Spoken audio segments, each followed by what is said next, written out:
hemos hablado de traumatismo cráneo. En su experiencia, el hecho de tener una pérdida de conocimiento o un coma después del traumatismo cráneo tendría una influencia sobre la fisiopatología resultante.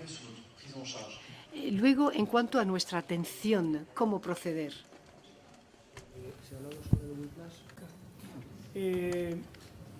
Yo hago uso de la palabra porque he hecho referencia a whiplash, pero bueno, creo que esta pregunta va un poco en otra, no en otra dirección, pero sí en otra gravedad de un impacto traumático craneal, ¿no?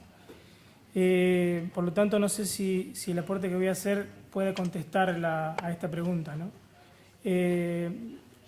Personalmente, a lo que me he referido cuando hemos hablado de whiplash, me he referido al contexto clínico en el cual el whiplash no entra en un estado de gravedad tal como pudiera ser un coma, ¿no? O un estado vegetativo, ¿no? como se suele denominar. Voy a dar una opinión respecto a lo que he expuesto, ¿no? Yo creo que nosotros no somos conscientes que cuando hay un latigazo cervical hay un traumatismo cerebral, ¿no? Hay una injuria traumática en el parénquima cerebral. Particularmente a lo que me toca por la ponencia que he expuesto en relación a las células gliales parecen ser el amortiguador neuronal ante una injuria traumática como puede ser un whiplash. Creo que nosotros nos hemos desviado la atención históricamente en relación al whiplash porque hemos atendido solamente a las posibles consecuencias cervicales, ¿sí? Producto del latigazo. Pero no hemos puesto atención a lo que puede pasar en el parénquima cerebral. Y cuando me refiero a parénquima, hablo de una estructura neuroglial en la cual la glía termina absorbiendo la responsabilidad del impacto traumático para precisamente proteger a la neurona. La estructura neuroglial es una estructura mucho más dócil, mucho más flexible que la estructura neuronal propiamente dicha, y precisamente tiene esa consistencia para poder absorber esa energía mecánica y que esa energía mecánica en el traumatismo no termine afectando la neurona, ¿no? Por eso es que, de alguna manera, cuando recibe el impacto, cambia su constitución morfológica, se hipertrofia, se hace mucho más rígida, e incluso hay fuentes de información científica donde se habla que el astrocito particularmente tiene capacidad contráctil, ¿sí? Por lo tanto, creo que desde el punto de vista clínico, muchas veces nosotros cuando nos enfrentamos a un proceso postraumático, nos estamos olvidando de manera bastante importante de las consecuencias estructurales de ese latigazo cervical. Creo y esto es algo que tenía un poco ganas de decirlos, ¿no? Pero creo que estamos un poco encantados con esta idea de lo cognitivo-conductual y, como suele pasar cuando se suceden las modas, esto nos está distrayendo bastante respecto a lo que estructuralmente pudiera pasar en un postraumático. ¿Sí? No sé si soy claro en este sentido. Desde el punto de vista terapéutico, creo que cuando se sucede un whiplash cervical y mucho más cuando el paciente cursa un estado de coma, el tratamiento postraumático debería ir en dirección a tratar de devolverle la normal actuación al tejido neuroglial. Y esto quiere decir intentar cambiar el estado de tensión que pudo haber quedado como consecuencia del efecto traumático a nivel cerebral a través del movimiento, básicamente, a través de los cambios tensionales que podamos terapéuticamente generar en las estructuras neurogliales, ¿sí? Y para cerrar un poco la idea y mencionar un poco el tratamiento en este sentido, es que cuando hablamos de estructura neuroglial estamos hablando de un sistema completamente íntegro, ¿sí? En donde el cuerpo forma parte del parénquima cerebral o viceversa. No sé si soy claro con esa explicación. Quizás aproveché tu pregunta para poder hacer este comentario que me venía dando vueltas. Sí, he hecho esta pregunta porque si hay una pérdida de memoria del accidente. Estos pacientes muy a menudo tienen una memoria de lo que ocurrió antes, pero no se acuerdan del accidente y eso les plantea un problema, porque de repente, bueno, se preguntan qué ha pasado. Eso plantea problemas emocionales.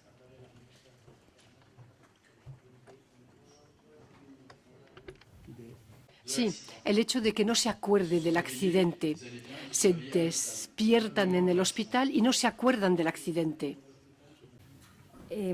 Aquí cuando hay un trauma, como os he comentado, el sistema de procesamiento de la información, que normalmente que lo que hace es encargarse de incorporar la situación, cuando se ha digerido bien, en una situación como puede ser un accidente de ese tipo, ¿no? Donde el traumatismo es muy... Aparte de lo que pueda pasar físicamente, ¿vale? O sea, una cosa es lo que pase físicamente, las estructuras que se vean ahí dañadas, pero a nivel emocional el peligro es tan grande para el organismo en ese momento que se produce una desconexión.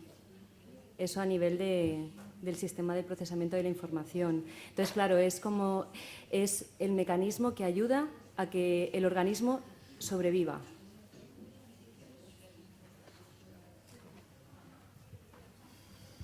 Sí, entonces simplemente por añadir algo, yo creo que no deja de ser una expresión de una activación de un mecanismo de defensa. El cuerpo se defiende ante un traumatismo que no tiene capacidad de gestionar.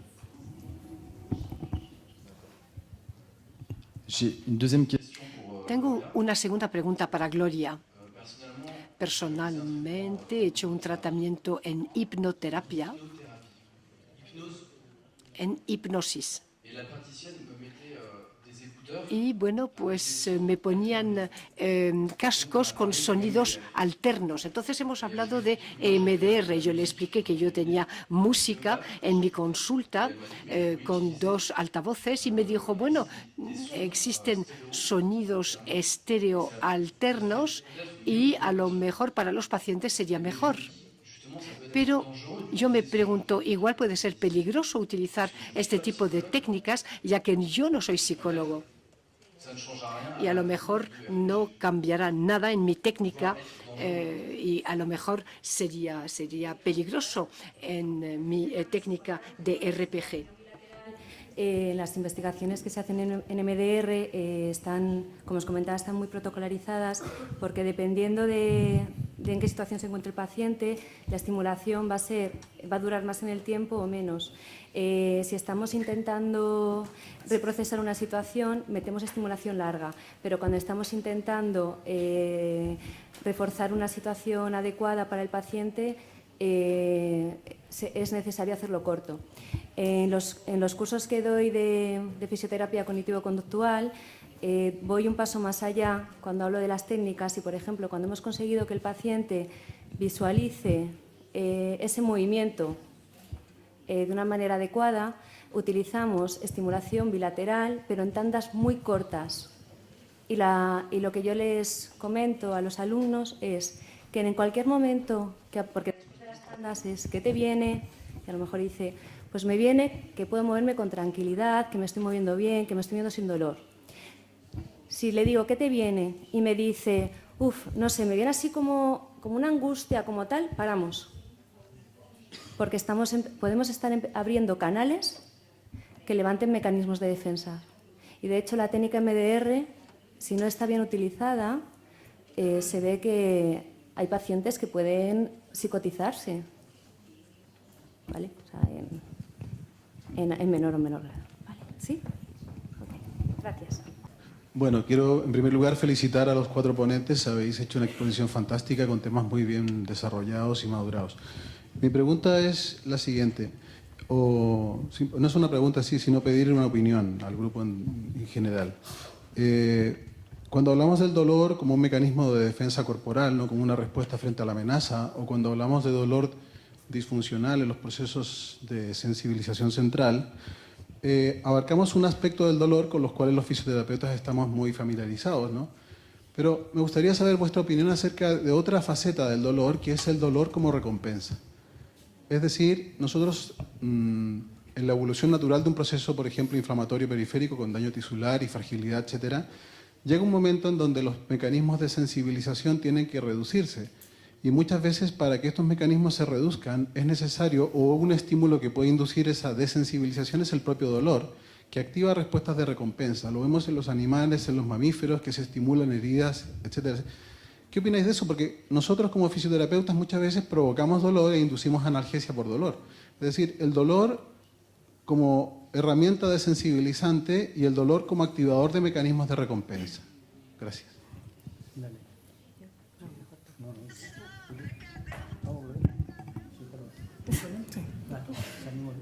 Vale, sí. Sí, me parece un aporte extraordinario, ¿no? Porque creo que nosotros tenemos concebidos desde hace mucho tiempo la idea del no dolor para tratar pacientes con dolor. Yo creo personalmente que esto es totalmente falso. Hay un estudio que tengo presente, ahora que has comentado el tema, Eduardo, de hace muy poco tiempo, en donde se analiza un poco la trama neurobiológica del dolor y la trama neurobiológica del placer, ¿sí? Y no hay mucha diferencia en los circuitos que comandan ambas polaridades, entre comillas. Por lo tanto, estoy totalmente de acuerdo. En relación con el tema del dolor como recompensa, digamos, yo cuando he intentado, o sea, con qué etiqueta definimos eso que no nos gusta decir de crónico del dolor, siempre buscas pues dolor disfuncional o dolor injustificado, dolor maladaptativo.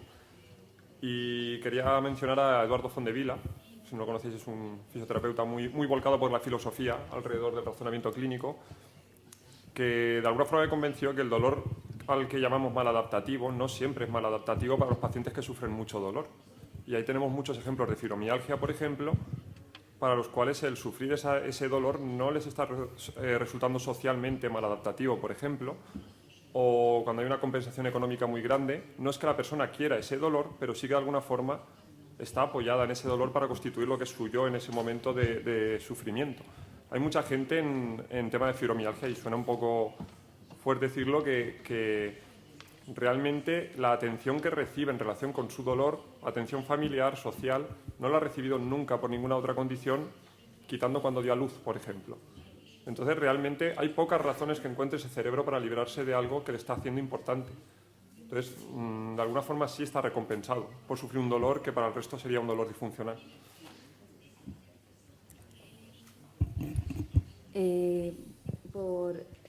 A ver, lo comenté al final, ¿no?, de la ponencia, como a mí es que el tema de beneficio secundario me chirría, ¿no? Porque además pero es un beneficio, es el beneficio que encuentra el organismo para poder funcionar de una manera adecuada. De hecho, hay familias donde incluso tener un determinado dolor me identifica que pertenezco a esa familia. Tengo ahora mismo una paciente que sufre un problema en el estómago y sus 2 hijos que son adoptados también lo tienen. O sea, claro, ese dolor me hace pertenecer. Claro, es muy complejo, ¿no? El dolor si está es por algo, y es ahí donde hay que ser muy sensibles a si está por algo, entonces hay que ser cuidadosos. Sí, yo me refería más al sentido, digamos, de la respuesta neurofisiológica frente a la estimulación dolorosa, un poco al enfoque que aunque ese sería el término recompensa también es aplicable a ese aspecto, digamos, psicológico y social, ¿no? de la atención que puede recibir el paciente que vea reforzada su experiencia dolorosa por recompensas de su entorno social, familiar, sentimental, etc. No, yo me estaba refiriendo a algo más del día a día de nuestra atención de terapia manual, ¿no? Es decir, lo que sucede cuando inducimos dolor al aplicar terapia física, ¿no? Es decir, algo equivalente al posible placer que siente un perro cuando se muerde una herida en fase de remodelación, ¿no? Porque ¿qué induce al animal a estimular mecánicamente las heridas? Seguramente un mecanismo de recompensa. Vale. Sí, bueno. Ese sentido es el que... Ahí desde la psicología la aportación que yo puedo dar es que el infligirme dolor me puede facilitar disminuir problemas ansiosos. De hecho, es conocido en trastornos límite de personalidad que hay mucho sufrimiento y mucha ansiedad, los pacientes se autolesionan, se cortan. De hecho, ahora mismo hay todo un movimiento en las redes sociales, donde adolescentes están hablando unos a otros de autolesionarse para quitarse el sufrimiento de esos padres tan pesados o ese chico que no te hace caso. O sea, el dolor es un mecanismo muy potente a la hora de disminuir la ansiedad. Esa es la aportación que yo te puedo dar desde la psicología. Hola. Yo quería simplemente señalar por experiencia que hemos hablado mucho de pacientes que evitaban gestos, que tenían miedo del gesto, pero nosotros a menudo vemos al contrario a personas que han compensado muy fuerte un gesto doloroso inicial con la voluntad de seguir practicando algún deporte. Incluso en casos de fibromialgias, cuando una patología no ha sido reconocida a nivel radiológico o negada a nivel médico, hay personas que han tenido que seguir asumiendo su vida a pesar del dolor y han tenido que buscar vías de compensación un poco por todas partes en el cuerpo. Y nosotros tenemos que frenar el movimiento compensado para reenseñar un gesto justo y sin dolor, reintegrarlo y recortalizarlo de forma correcta. Era una reflexión. No tengo pregunta, es una reflexión sobre el hecho de que muchas veces se ha dicho que más bien se trataba de evitar el dolor. Pero nosotros hemos visto que hay otras formas de reaccionar ante el dolor. Claro, si te estoy entendiendo, aquí sí que quiero puntualizar que si conmigo trabajas una fobia a los perros, por ejemplo, la fobia, o sea, cuando yo tengo una fobia a los perros no vemos el síntoma, pero no vemos lo que hay por debajo. Entonces tú trabajas conmigo, me quitas a mí esa fobia a los perros, pero desarrollo una fobia a los cuchillos.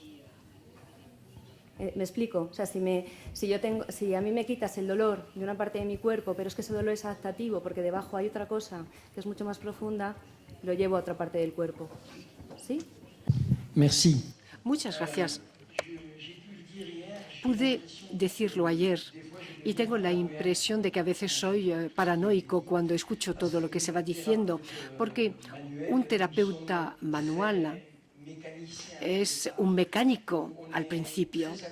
Por lo tanto, nos atrae mucho todo lo que ocurre en los tejidos.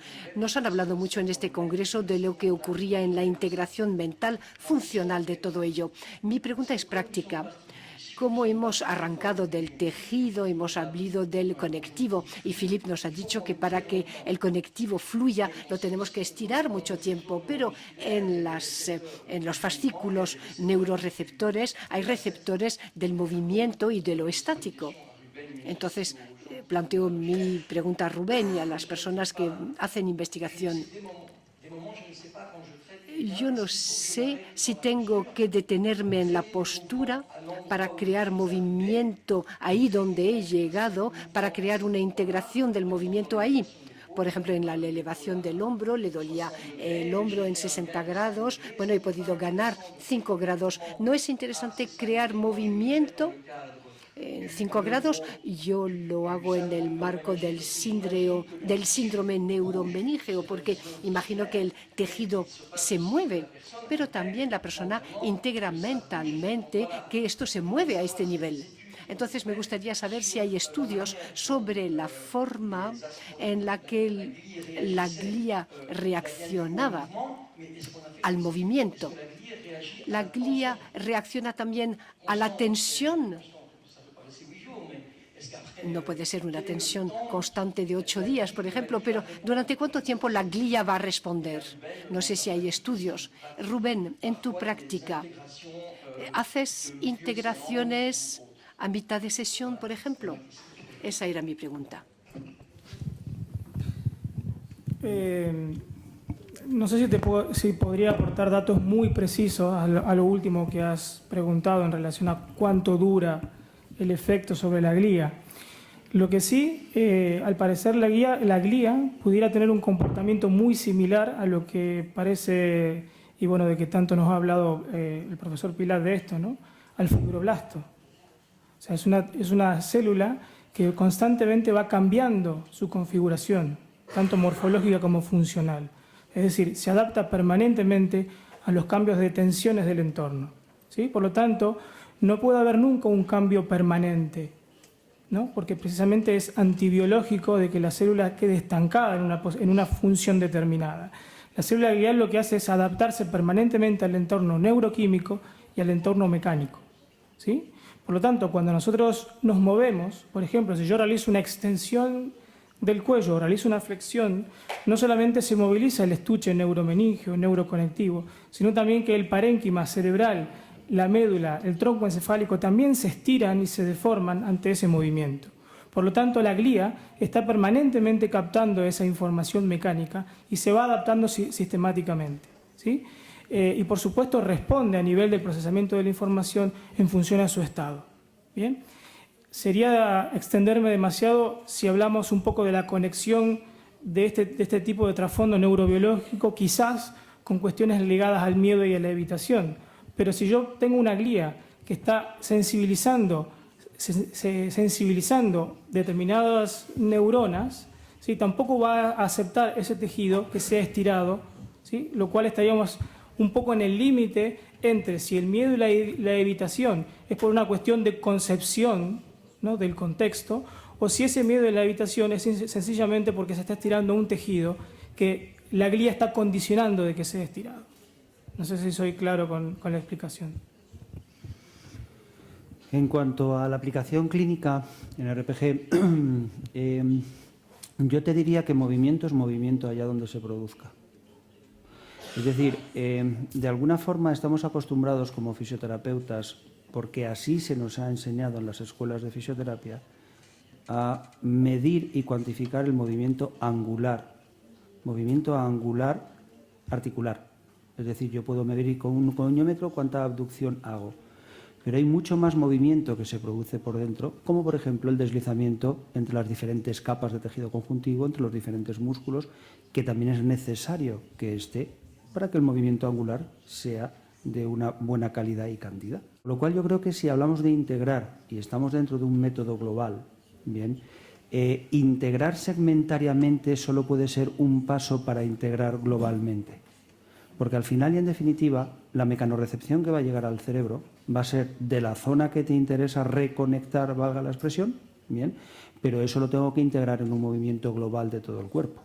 Bien, si no, no voy a estimular las zonas del cerebro que tienen relación con ese movimiento. Con lo cual, puede ser una herramienta temporal el movilizar aquel segmento que tú acabas de trabajar, pero nunca puede suplir la integración de un movimiento completo donde implique a todo el cuerpo. No sé si contesta a tu pregunta.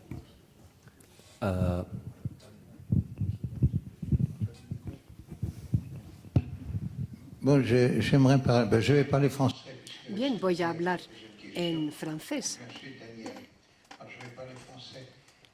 ya que mi colega francés se ha expresado en francés también. Hemos hablado mucho de movimientos y de reintegración del movimiento justo, pero el problema se plantea también para la postura. A partir del momento en que hacemos una corrección postural y que nos damos cuenta al final de la sesión de que las personas ya no tienen freno que imponga la deformación, por ejemplo, en una corrección de una escoliosis, y que pueden aceptar la corrección, pero que no la aceptan, entonces ahí entramos en su campo, en el campo de la integración, pero incluso a nivel estático, no solamente a nivel del reaprendizaje de un movimiento coordinado normal, impedido desde un punto de vista antálgico, sino también a nivel estático. Todo depende de la resolución del problema. Y luego, en un segundo tiempo, lo han dicho de forma brillante, hay que apoyarse en la memoria cortical, la memoria neuronal. Personalmente, tengo modos expresivos un poco exagerados. Los creadores siempre exageran un poco. Digo que el sistema propioceptivo es totalmente psicopático, porque en realidad integra como siendo normales datos que son anormales, ya que funciona en exceso de protección. Ayer hablamos del exceso de protección y en feed forward. con lo cual estamos frente a una psicosis corporal, evidentemente, entre comillas. De cualquier forma, el problema se plantea a nivel postural y también a nivel gestual. Es en relación con cuánto hacia el tejido, cuánto hacia el cerebro, que sí es cierto que las modas son un peligro. Solo citar un estudio de Michel Copieters y Paul Hotchkiss, que provocando un dolor experimental en el brazo a un paciente, probaban el efecto que tenía una técnica, que era la misma, era hacerle así, y aparte de los pacientes les comentaban que les estaban estirando un músculo, aparte de los pacientes les comentaban que les estaban estirando un nervio. Y lo curioso es que según la expectativa que generaban en el paciente, la respuesta era radicalmente diferente, no solo durante buscar P1, o sea, el primer acceso de dolor, sino incluso el dolor a las 24 horas. Entonces, yo soy un apasionado de la neurodinámica, me encanta, pero que algo como un mensaje verbal me modifique algo que estoy persiguiendo tan finamente, que es dónde me detengo cuando el paciente me dice hasta aquí, debo hacer una diferenciación, por ejemplo, pues no lo podemos ignorar. Entonces, hacia el tejido, muchísimo. Tenemos que atender especialmente al tejido, pero el cerebro yo creo que no nos lo podemos dejar nunca detrás. Por supuesto.